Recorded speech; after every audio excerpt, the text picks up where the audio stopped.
matter. It's the kind of matter where eyes glaze over as you get into the details. But I am confident now, having listened to the delegations tonight, having read extensive material over the last few months, having read the emails which I have received over the last few days, I am confident that the P3 model is the correct model in this case.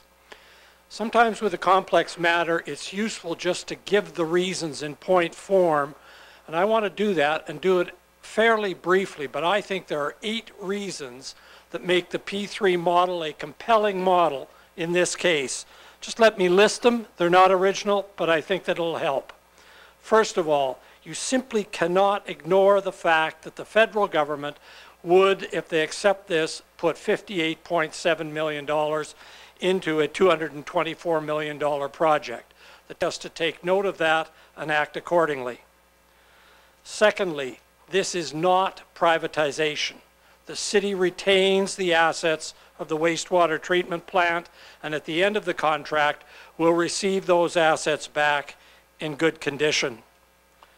Thirdly, all safety, environmental, and other regulations will apply to the operation of this plant, the building and operation of this plant under the P3 model.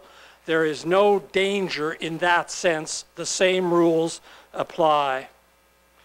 Fourthly, and critically, the collective agreement is secure. Successor rights in Saskatchewan's labor relations law means that the collective agreement and the bargaining rights of the employees who operate this plant are secure when we adopt the P3 model. Fifthly, I am satisfied, having listened to the administration of the city and the debate in this chamber, that due diligence will be exercised in conducting a competitive procurement process which will get us the best possible deal, and the best possible deal is not just the best price, but the best delivery in terms of quality. I'm satisfied that the procurement process will look at quality, but also at the ability to deliver effectively. Fifthly, risk. This is the hardest thing, I think, to get your head around. Let me put it this way. We get a guaranteed price for a contract. In other words, this is our best shot at getting on time, on budget delivery, and if that fails, we have recourse under any agreement signed for a P3, and I think for my money, that is a significant lessening of risk. Seventhly, the procurement process will bring the most experienced companies in the world to the table with their best knowledge on how to build a wastewater treatment plant. These are not companies who are engaging in this kind of large infrastructure project on a one-off basis. These are companies with considerable experience. They will show us their experience during the procurement process, and we will get to benefit from that experience. It's the kind of experience that you cannot gain if you just do this one time and one time only. And eighthly, and to my way of thinking, long term, most importantly, this is the best shot we have of getting innovation now and getting innovation in 5 years and 10 years into this and 30 years into this process. The company that bids on this project, the experienced company that wins the project, will have a tremendous incentive to operate the plant, to build and operate the plant using the very best knowledge available now and the very best knowledge that will be available over the life of the agreement. 8 reasons. Yes, the financing will cost a little bit more, but for my money and on my judgment, these 8 reasons suggest that we will get a very good agreement under a P3 arrangement, and that's why I support it. Thank you, Your Worship. Thank you, Councillor Hawkins. Councillor Fraser. Thank you. Through you, Mr. Mayor, just a couple comments and a few questions for admin. It's a very, very complicated issue. I think this is a much less complicated issue with the without the federal funding element. I find it kind of frustrating. We hear so much about innovation in the free market and innovation on and on, and yet we have the federal government that's offering money in a very, very prescriptive way. There's sort of one way we can move ahead to access this money that's significant enough that it has to be considered, but it's sort of anti-innovation in a way, I think, as far as municipalities are concerned. A few questions for admin. What actual control will we have over water rates, over the actual rate? It was brought up that this is 25% of the capital cost, but over the, it's a little different when you start thinking about it in a 30-year term. So what actual control? I mean, I know now we have control over the water rates, but if the water utility comes to us with a certain rate, I mean, we do and we don't, right? So will that be a different relationship than it is now? You know that we're talking about wastewater here, not water. Sorry, yeah, to be clear, we are talking about wastewater, Yes, not water. be clear. Thanks. Mr. Your Wanzura? Worship, City Council ultimately sets and approves the rates for water rates. The wastewater plant is a small proportion of our total operating budget. So by scale, the utility manages several $billion of underground assets. We have a $100 million annual operating budget, and the wastewater treatment plant is roughly about 15 or 20% of that annualized cost of operation. Okay, so as far as, I mean, if our private partner were to come forward and say we're going to increase rates by $100 a year or something, is there something in the initial contract as far as what, like, how the actual cost relates to their operating costs, or it relates to their profit, or? Mr. Wanzura? Your Worship, part of the security of a long-term contract, you get a methodology to agree on prices. Okay. So the proponents would bid on the whole of life cost, capital cost of construction plus long-term operating costs for a total net cost of the city. There would be a methodology in there to determine what is the appropriate rates. Okay, and that would be sort of laid out in the contract. That's correct, I believe. Yes. And for sure, subject to interest rate change, but as far as the profit margin, that would stay the same. Mr. Wanzura? Your Worship, there would be a methodology in the contract that would specify how the city pays for the service received. Okay, great. Next question here. I'm just wondering, the report from Deloitte & Touche was brought up. I'm just wondering what's the liability for Deloitte & Touche? I know they're a respected sort of business consulting name. I'm just wondering, like, what if they're wrong? What's kind of their skin in the game if the numbers we see from them are off? Mr. Wanzura? Your Worship, Deloitte is a significant international firm as well. They have a reputation at stake in producing good work for us, and they do this sort of work around Canada and North America. Okay. Okay. Couple more questions here. There's other jurisdictions in Canada that have water pricing that promotes conservation, as in the more water you use, the more it costs. Would this, if Regina were to ever move towards that, would this limit us in any way? Mr. Wanzura? Your Worship, no, it would not. City Council ultimately decides the rate structure and the right pricing for water, potable water and wastewater. Again, the question is okay, but we are not talking about water. It's wastewater. So I'll allow the question, but they're separate. No, this is very related to that, I think. I said, how does it relate to it? That was the question. So I understand, but we are deciding about a wastewater facility, not water. Yeah, I agree. I should be clear on that. Right, yeah, be very clear on that. Okay, thanks. And one final question here is that right now we have an arm's length kind of, like the existing utility belongs to the city, but it's sort of an on arm's length organization, is fair to say? Mr. Wanzura? Your Worship, the city is a municipal, or the part of the utility is a municipal department. Okay, within apologies. the city. It's like a department. So in the water bill, there's some accommodation for overhead. Can you explain that relationship and how that might be affected with doing this out of house? Mr. Wanzura?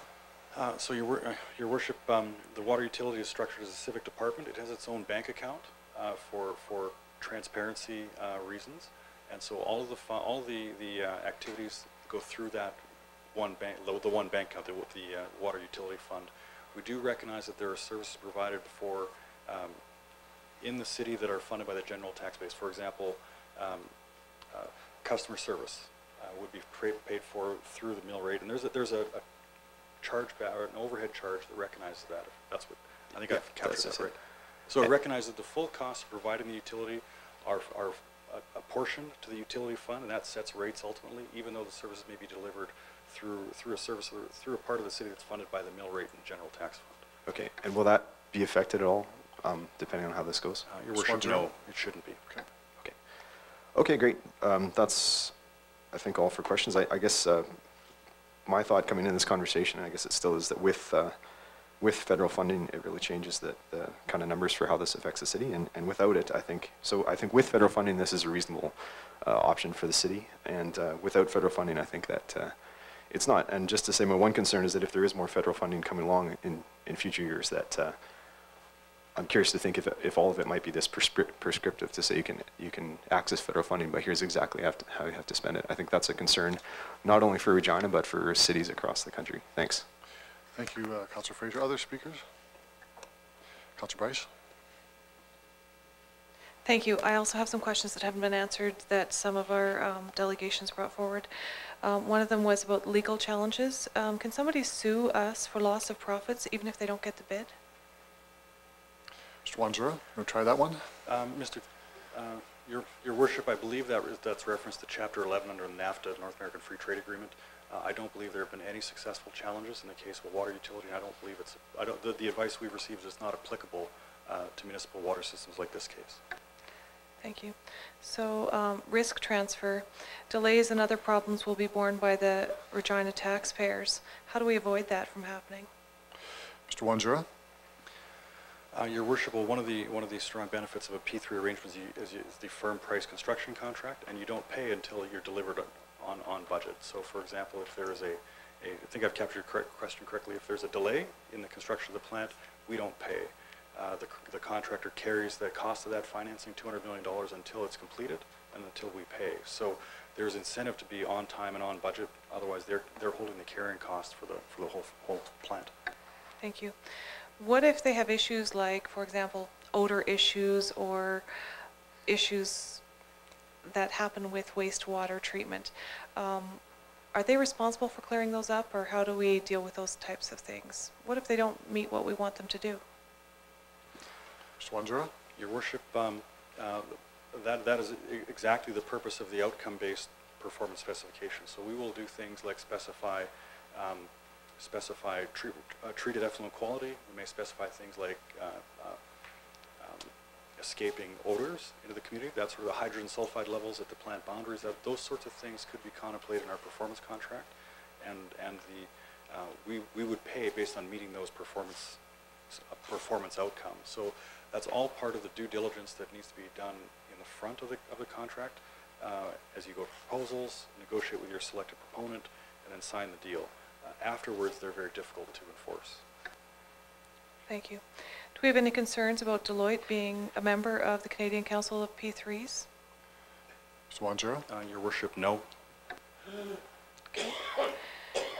What if the federal government does come up with extra funding 5 years down the road for something like wastewater treatments? Are we going to be able to access any of that money, or is this just going to be all locked in?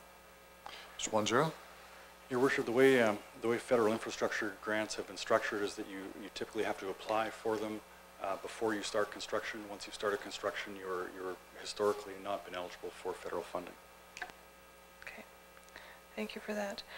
So, boy, that's a tough one.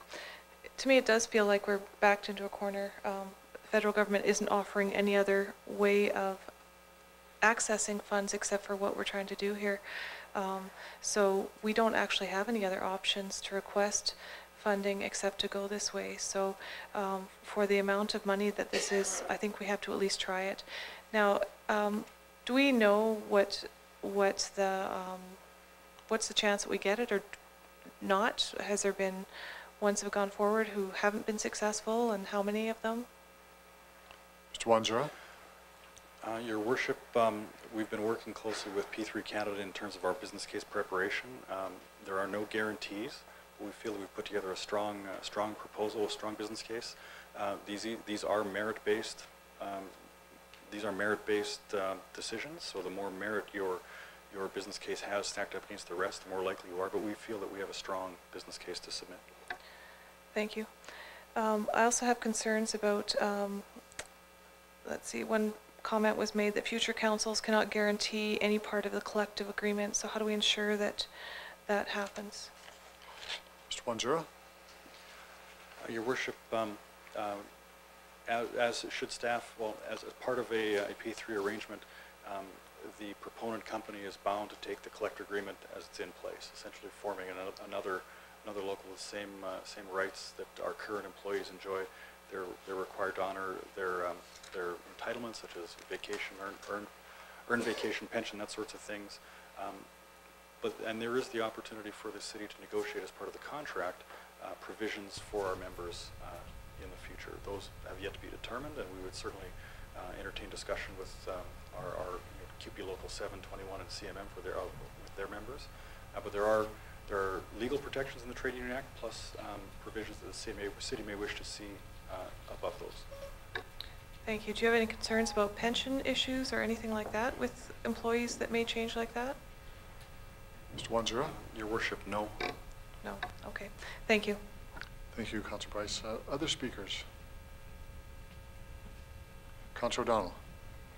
Thanks. Having a few questions and a comment. Can I ask asking the right questions and so on? John Moxley, the staff are familiar with this, and did you take into account the questions that were asked within that document?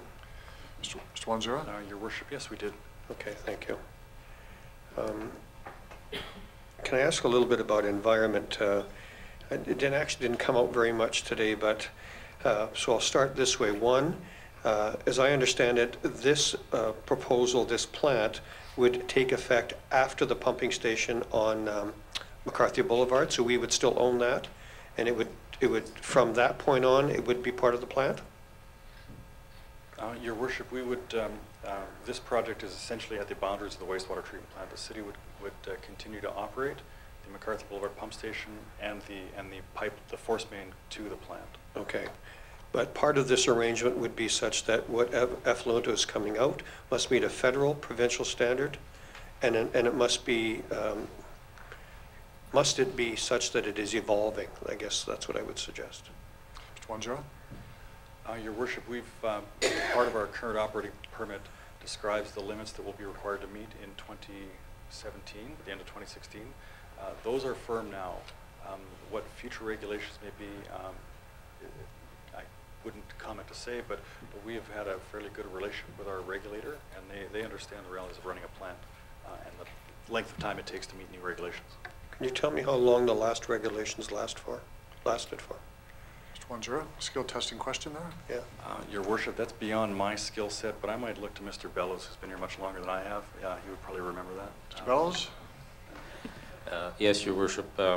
I vaguely remember the last time there was a significant change in our permit to operate, and it's probably pushing 30 years. Thank you. Okay, Councillor thanks. Dowell? So there is some assurance or some idea that if we meet these regulations, first of all, they'll last for a period of time, and that what will come out of the plant, i.e. downstream and or can be sold should a potash plant be developed, will meet all those requirements and stay. Okay. I have heard the notion, the response to the protection of employees. I want to talk a little bit about asset management, or ask about that. Really, when we look at the notion here of how much this will cost over time, regardless if we go through a P3 or any other process, do we not factor in that whole asset management amount? Mr. Wanzura? Your Worship, the P3 now, the business case analysis that we've conducted and the P3 procurement model really forces a discipline around life cycle management for the assets. So what we would do in this case is specify regular intervals of maintenance that we think are either appropriate, or specify a condition that we would expect the assets to be turned back to the city at the end of the operating contract. So part of the city's financial lever is that we would maintain what would be sort of a hand-back amount of money. So 5 years before the end of the contract, we'd have an agreed upon condition of assets. We would do a joint inspection with the proponent. At that point, we'd say, well, these are deficient. You need to make this investment, and we have this amount of money held back to ensure that that happens. So it gives the city very good life cycle management of assets. Now, the current plant is about how old? Your Worship, the current plant was built in 1958 as a lagoon system. It was upgraded through the 60s, mid-60s. It was upgraded late 70s, early 80s with a primary plant, and I believe 1985 with the tertiary, the ultraviolet disinfection, late 95, pardon me. So it's had a series of upgrades. And it will continue to be, as part of this process, it's going to be renovated and still in use? Mr. Wanzura? That's correct, Your Worship. The plant is expected to be reliably up and operating during the upgrade and enhancement. So therefore, it would not be a stretch to assume that if we went into a 30-year contract with asset management built in, that the facility would be in reasonable shape 30 years from now, that we could carry on as owners. Mr. Wanzura. Your Worship, we'd certainly have an agreed upon state of maintenance at the end of the contract that the city could step in and operate again if we so chose. Thanks. Under the topic of innovation, at Executive Committee, a gentleman appeared and talked about a different system and so on, which was interesting. So if someone was to come and bid on this and they wanted to, say, for example, use all of the waste or use part of this or reuse the water as a different product, is that possible under this, or are we too far down that would not be possible? Mr. Wanzura. Your Worship, we are certainly open to all sorts of innovation. One of the values of the financing component is that it's another set of eyes that are looking for performance. So, for example, if somebody has a very innovative, groundbreaking new idea, untried, untested, they not only have to convince us as the owners that it's suitable, they have to convince the lenders who are looking to lend them $100 million that it's suitable and there's a reasonable expectation of return on their money. So, I would assert that the financiers for this will have much stronger scrutiny in terms of what innovation might meet the test. Okay, thanks. So I'll make a few comments. On the floor of council a number of years ago, because we began this process a few years ago and have discussed this notion, not just a P3 but the wastewater treatment plant repeatedly on the floor of council, I actually suggested at that time that perhaps we not build it. And the reason at that time for me was that there was no federal funding and there's no provincial funding. And I couldn't understand how you could change the regulations but not be supportive, at least to some degree. And ultimately that really hasn't changed. Through the delegations, I wanted to make sure that we all were aware of some things. So my questions about awareness were to make sure that we, in fact, we're all on the same page. So one, the Federation of Canadian Municipalities has asked the federal government to create another fund so that, in fact, there are choices, because there are not many choices right now. The provincial government does not have a fund to treat wastewater, or to help with wastewater treatment plants. And there are 25% of the wastewater treatment plants in Canada that are in need of change. So when asking the question, can we not do this, I understand the legal entities that we have to do this. So then I have to look at some other options, and you know, truly, it gets real narrow. I appreciate the fact that these delegations came forward and provided some thought. You need to understand that back at FCM and at the National Infrastructure Summit, we brought people in to not only inform us, but inform our local media as to what are the options here, or what are the choices. So when I asked the question about risk before, there's clearly where the risk stands. The risk stands right here. That's how I feel. The onus will be on council, because we'll end up owning this decision, and I'll own the decision for the next 30 years. So I have lots of reluctance on this, not because of the lack of work that has gone on beforehand. In fact, I would suggest the money that we spent to this date has been valuable no matter what process we go through.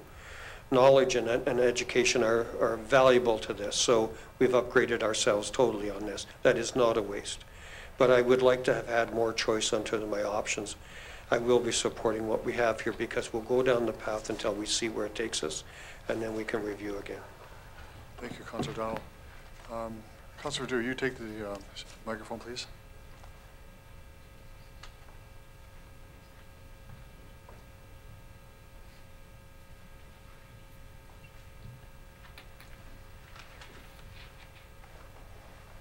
Go, Your Worship. Thank you, Mr. Deputy Mayor. I have a couple of questions of the administration, and I want to refer members to recommendation number 9 on page 2 of the report. It just speaks to what we are proceeding with if successful, we vote this, we will proceed with a request for qualifications, and then we will await P3 Canada for a funding decision. And we won't really proceed with the RFP until we have that that information. So to the administration, through you, Mr. Chair, when do we expect to see, get an answer from the federal government?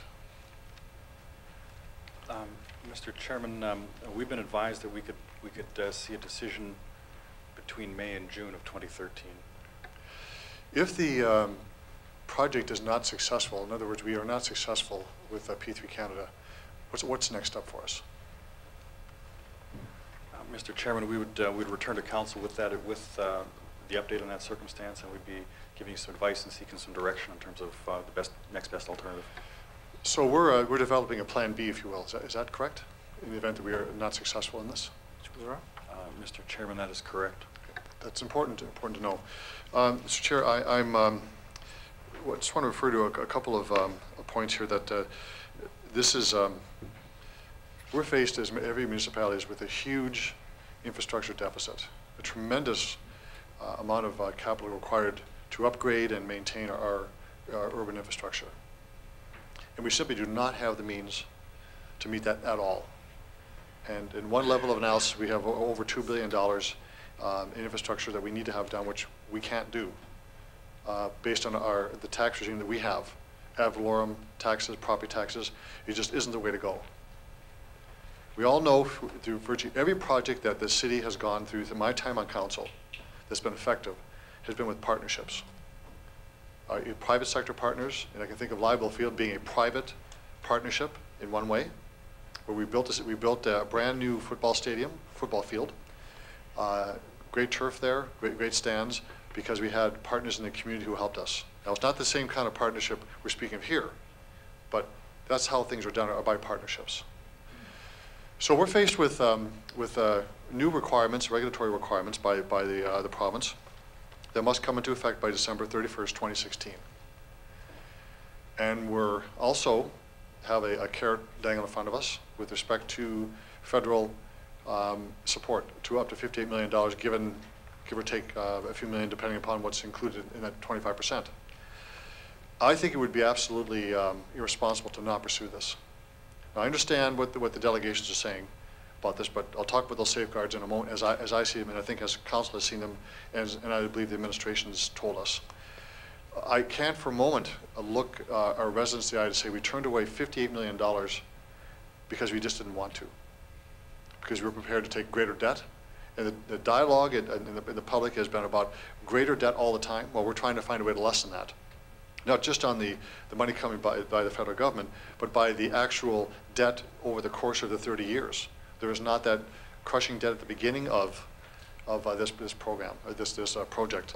So I am not comfortable with P3s in a philosophical way, but I'm practical in saying that we have to investigate that, and that's what we're doing. We're investigating an opportunity for us to go forward. A question to the administration with respect to the paying back to the private sector entity and the risks involved. And I've heard this at executive committee, and I've heard it earlier tonight, just to confirm this, that if there is, the project is not on time, not on budget, there's problems with this, the city has a way to withhold funding, the payment back to the proponent. Is that correct? Mr. Windsor? Mr. Chairman, that's correct. We would be looking for on-time, on-budget delivery. We don't pay until substantial completion, and also we don't pay unless they are meeting our output specifications, our performance targets. So you miss one payment or two payments, you get not only our attention but the lender's attention, and that typically exacts very strong compliance and performance. So this gives us, Mr. Deputy Mayor, a fixed cost for the project, on time, on budget. Fixed cost or penalties or not payment. This is a tremendous advantage in this kind of a program, where the risk truly is shifted to those bidders. They will receive the money, but during the construction costs and over time, they are held accountable. And that is not available in typically in the design build finance model. Design bid build model, I should say. So I find that attractive as well. So I'm going to support the recommendation, and I'm going to do so in clear conscience. You know, we do have what appears to be the new model of funding for infrastructure, and we have got to come to realization this is something that we're going to have to look at. The federal government has said with respect to P3 Canada, you have to go through the design, build, finance, operate, maintain model, and have other indications that's the way of the future. The province hasn't indicated where it wants to go yet, but it may appear they're going that way as well. So we're building expertise to go forward on certain projects that may qualify for this. But again, I want to stress that we own the building, we own the facility, we are not transferring ownership. Very clearly, we actually retain control of that. The employees will be saved harmless in this process. Existing labor laws and collective agreements transfer to the new corporation, and they're safe as well, or if they want to go back to the City of Regina, they can do that as well. Extremely important. So I hope members of council will look at this as a longer-term view of providing an innovative way to lessen the impact of debt early on, accessing up to $58 million of money from the federal government. This, to me, is absolutely the way to go. The concerns I had initially have been addressed, and I will be supporting the recommendation and would urge members of council to support that as well. Thank you. Thank you, Worship.